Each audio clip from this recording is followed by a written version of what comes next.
안녕하세요. 아이 양육하다 고민이 있어서 사연을 보내게 되었습니다. 저는 현재 100곳에 살고 있고 초등학생인 첫째와 미취학 아동인 둘째를 양육하고 있습니다. 저의 고민은 아이들이 무분별한 콘텐츠에 많은 시간 노출이 되고 있다는 점인데요.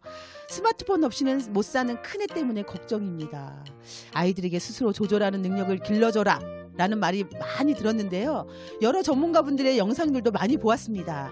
그런데 어떤 방법으로 어떻게 시작해야 할지를 자세하게 알고 싶습니다. 스마트폰 없이는 살 수 없는 우리 아이들 어떻게 지도해야 할지 모르겠습니다. 너무 어렵습니다. 제발 도와주세요. 그 선생님 네. 혹시 그 알파 세대라고 들어보셨어요? 알파 세대? 알파? 예. 알파? 아니 못 들어본 것 같아요. 선생님 무슨 세대죠? 우리 뭐 Z 세대 뭐 막 이런 거 있었잖아요. X 세대 뭐 이런 거 있었잖아요. 난 트로트 세대? 예, 이렇게 네네. 계속 세대가 변화하는데 그렇죠, 최근에 그렇죠. 네. 신인류 알파 세대가 오고 있다 이런 얘기가 있습니다. 우리 지금 이제 사연 보내주신 분들처럼 이 초등학교 0세부터 10살 그 이내에 있는 아이들을 알파 세대라고 하는데 네네네. 이 아이들의 특징이 일단 2020년도에 입학한 아이들이 많아요. 요 코로나가 시작되는 해죠. 아 그러네요. 코로나 키즈예요, 얘네들. 코로나. 그래서 어쩔 수 없이 코로나 때 수업 대면을 많이 못했잖아요. 못했죠. 그러니까 입학할 때부터 스마트 기기나 아니면 뭐 디지털로 수업하는 그렇죠. 것들이 익숙한 아이들이긴 그렇죠. 해요. 온라인으로 그래서 예, 어떤 통계에 보니까 2025년이면 요 그 알파 세대가 전 세계 인구의 25%. 대단하죠. 그러니까 얘네들을 연구할 필요가 있어요. 연구 관심을 가져야 되는데 그러네요. 그 사실 근데 누구도 우리 경험해보지 못한 그런 그렇죠. 세대이긴 합니다. 그렇죠. 그래서 그 이런 말씀하세요. 내가 웬만하면 뭐 요새 신세대에 적응하려고 노력을 하는데 우리 애는 잘 모르겠다. 우리 애는 그런 얘기 많이 하잖아요. 우리 애는 잘 모르겠다. 그렇죠. 예전에는 어른들이 알려줬어요. 원래 그럴 땐 이렇게 해라. 뭐 육아 같은 거 할 때. 근데 어른들도 몰라요, 이거는. 누구도 몰라요. 왜냐하면 어른들이 더 몰라. 네. 그렇죠? 경험하지 못한 세대이기 때문에 우리가 이 아이들을 잘 이해하기가 되게 어렵죠. 근데 이제 이 아이들이 앞으로 이제 전 세계 25% 정도 된다니까 우리 이 아이들 좀 이해해야 되는데 혹시 그 선생님 랜선 유치원이라고 들어보셨어요? 랜선 유치원? 나 왜 이렇게 모르는 얘기가 많아? 요새는 네. 사실 AI가 같이 애들을 키우죠. 그렇죠. 요즘 AI. 엄마, 아빠 이거보다 그 쉬리야 뭐 있잖아요. 그렇지. 그걸 더 먼저 클로버, 배우기도. 예, 클로버 그리고 또 아이들한테 최적화되어 있어요. 스마트 기기가. 그래서 이렇게 손을 이렇게 하더라고요. 태어나자마자 애들이. 너무 신기해요.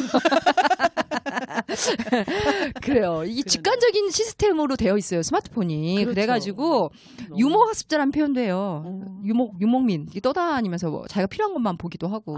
그렇죠. 또 예, 그러네. 예. 요새 아이들도 그렇고 어른들도 그렇고 문자보다는 음성이나 영상이 좀 익숙하죠. 그렇죠. 어떠세요? 본인은 또 어떠세요? 읽는 것보다 영상 보는 게 좀 편하긴 하시죠? 그렇죠. 나 읽는 것도 누가 막 읽어주는 거, 들려주는 거. 그래요. 그렇게 우리 하니까. 이게 뭐 중요하냐, 그렇지 않느냐랑 상관없이 온라인에 집중을 하는 세대이죠. 그래서 그 인류의 혁신적인 변화가 있었던 게 불이 발견했을 때부터거든요. 그렇죠. 예. 근데 그거만큼 스마트폰도 지금 인류의 혁신적인 변화가 일어나는 그렇죠. 사건이죠. 그렇죠. 대사건이에요. 그래서 근데 왜 이렇게 스마트폰을 좋아하시나요? 왜 이렇게 스마트폰을 많이 보시는 것 같으세요? 본인은? 아니 뭐 내가 모르는 것도 검색하고 알아보고 막 할 수 있잖아요. 예약하고 뭐 이런 거. 영화 같은 거, 뭐 영상 재밌는 거. 하루에 그 고민이라고 하셨는데 얼마나 쓰세요? 스마트폰을? 정해보진 않았는데 알아보진 않았는데 꽤 많은 시간을 제가 지금 스마트폰에 보고 있어요. 근데 이 스마트폰이 우리 뇌에 굉장히 좋게 뇌가 좋아하게 구조가 돼 있어요. 왜냐하면 우리 뇌는 즉각적으로 뭔가 필요한 걸 얻기를 원하거든요. 그렇지. 예, 지연시키는 걸 생각하지 않아요. 뭐 맞아. 필요한 참아야 되고 이런 거 없어요. 바로 검색하면 나오고 맞아요. 막 이렇잖아요. 맞아요. 그래서 당장 문제 해결을 원하도록 되어 있어서 아이들이 쉽게 빠질 수밖에 없죠. 그렇죠. 예. 그리고 그러면 어떠세요? 우리가 막 불의 얘기도 했는데 우리 구석기 시대 옛날에는 바로 원하는 거 얻었죠. 바로 사냥해서 먹고. 그렇죠. 그렇네요. 예. 그래서 그 아이들한테 이런 즉각적인 보상을 계속해서 주는 게 스마트폰이에요. 필요한 거 또 자기가 싫은 거 바로 없애버릴 수 있잖아요. 스킵하고. 그렇지. 예. 그렇지. 게임도 자기가 싫은 캐릭터 싸우면 그냥 없애버리잖아요. 그렇죠. 그럼 다시 또 살리기도 하고 이게 즉각적으로 뭔가 하게 만드는데 이게 과연 새로운 인류 이 알파 세대가 이 뇌 구조상 문제는 없는지 이런 것들에 대한 것도 우리 조금 알고 넘어가야 될 것 같다는 생각이 들어요. 근데 그거 아세요? WHO에서 권장이 있어요. 만 1세 이하에는 절대로 주지 말아라.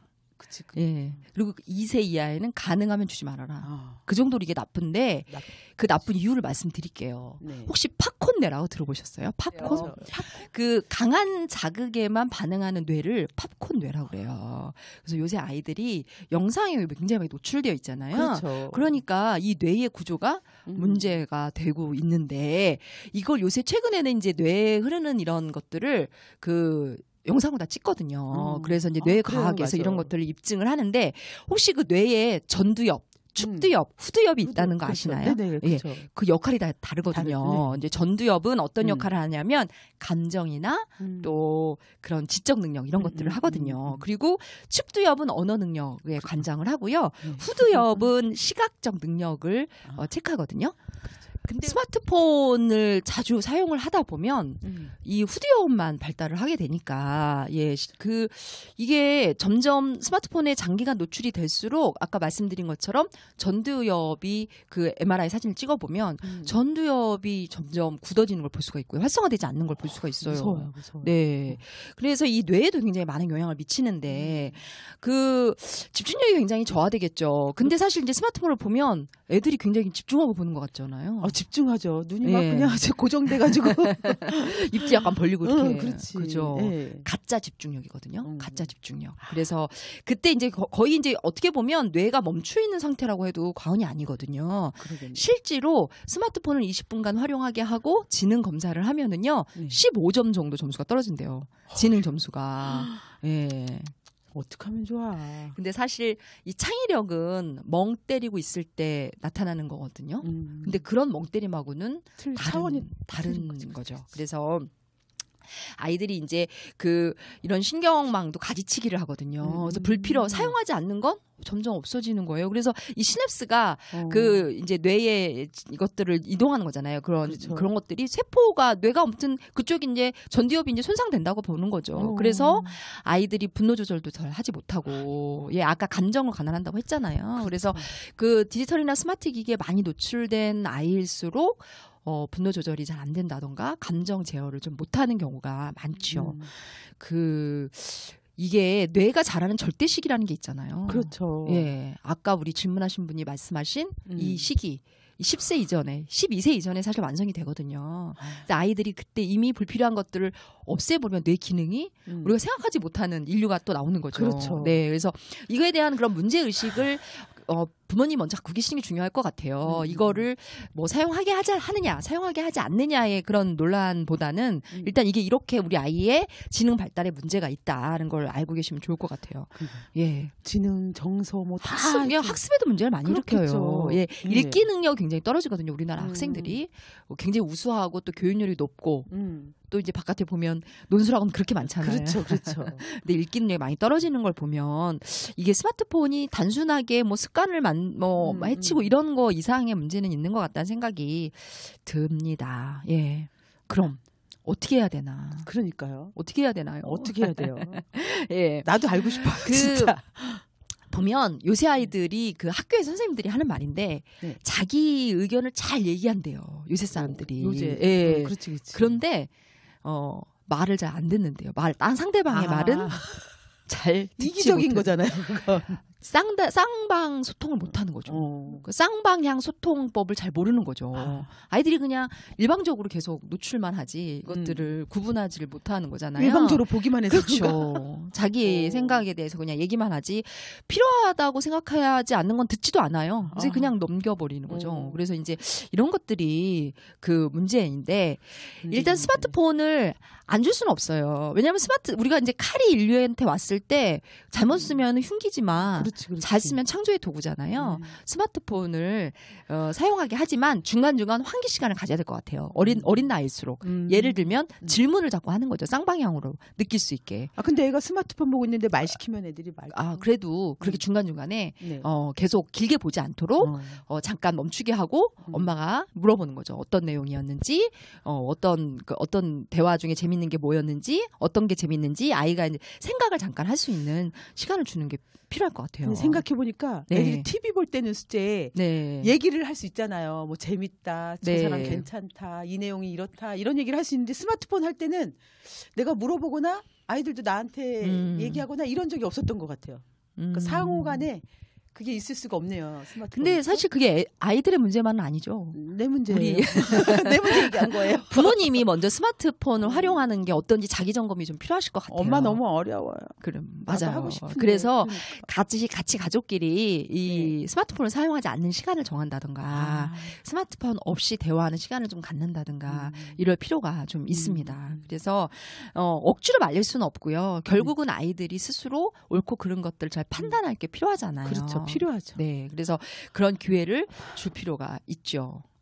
그게 부모님의 역할이 제일 중요한데, 그렇죠? 근데 지금 이 사연 보내신 분도 직장을 다니신다는 거잖아요. 네. 직장 다니시고 저녁에 와서 또 피곤한데 나 밥 차리는데 애 스마트폰 보고 있는 거 너무 편하잖아요. 와서 또 이렇게 막 물어보고 어떻게 해달라고 하고 막 그럼 귀찮은데 딱 스마트폰 보고 난 내 할 일 하면 그것도 참 그러니까 편해서 그게 나쁜지도 알면서도 엄마들이 또 그게 또 문제네 문제. 정말 중요한 것들은 아이들의 그 아이들이 생각할 수 있는 기회를 많이 못 주는 게 좀 중요한데 그렇죠. 부모님이 물론 피곤하고 다 힘들죠. 그런데 시간적으로 계산해 보면 스마트폰을 활용하는 시간이 아이들이 학교에서는 안 하잖아요. 그렇죠, 못 하죠. 학원에서도 안 하잖아요. 그렇죠. 집에 왔을 때거든요.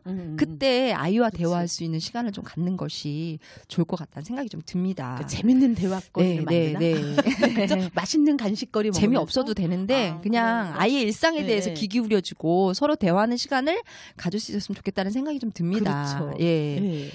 과거에는요 직업을 선택할 때 필요한 조건이 근육이었대요. 근육. 그렇죠. 현재는 지능이라고 그래요. 지능. 예. 근데 미래에는 뭐일 것 같으세요? 뭐예요? 미래는 심장이라는 말이 있어요. 심장. 전두엽. 네.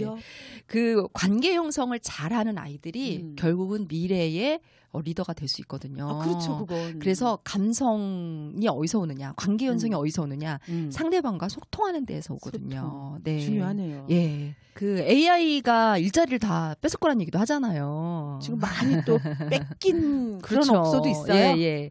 아이들이 지식을 많이 쌓는 것 이제는 스마트폰에 다 나오잖아요. 그죠? 컴퓨터가 더 잘해요. 그래서 내가 인간인 것을 증명하는 유일한 방법이 내가 얼마나 감성지능이 높으냐인 것 같습니다. 그래서 아이들이 일방적으로 뭐 상업적인 컨텐츠 혹은 유해한 컨텐츠 노출되는 것도 걱정이지만 그거보다 더 큰 걱정은 아이들이 너무 얕게 편리하게 넓게 지식을 받아들이는 건 아닌가 생각을 좀 해봤으면 좋겠고요. 예, 일단은 지금 가장 결정적인 시기니까 아까 말씀드린 것처럼 가능하면 어린아이일 때 노출되지 않도록 하시고 그러네요. 또 수시로 주의를 환기시켜서 쌍방향 소통이 될 수 있도록 돕는 것 중요할 것 같습니다. 그러니까요. 저도 아이 전문가지만 사실 부모로서 생각을 할 때 세상에 완벽한 부모는 없는데 아이들 잘 키우고 싶으면 제가 변하면 될 것 같아요. 그렇죠. 네, 맞아요. 일단 여러분이 먼저 엄마가 먼저 스마트폰을 좀 줄이시고 이게 핸드폰이라고 그러잖아요. 손에 들고 다니는 아주 편리한 도구인데 가방에 넣으시고 그 대신 책을 손에 들으시면 좋을 것 같다는 생각이 듭니다. 너무 근데 또 갑자기 바뀌면 안 되니까 좀 살짝 읽는 모습을 보여주다가 들고 있어야지. 그래서 우리가 계속 지난 시간에도 말한 것처럼 계속 노력하고 성장하는 부모가 됐으면 좋겠다는 생각으로 오늘은 질문에 답이 되셨을지 모르겠어요. 그 디지털 시대에 맞는 스마트한 자녀 교육법 우리 함께 이야기 나누는 시간이었고요. 오늘 함께해 주신 강민정 선생님 감사합니다. 제가 감사합니다. 감사합니다.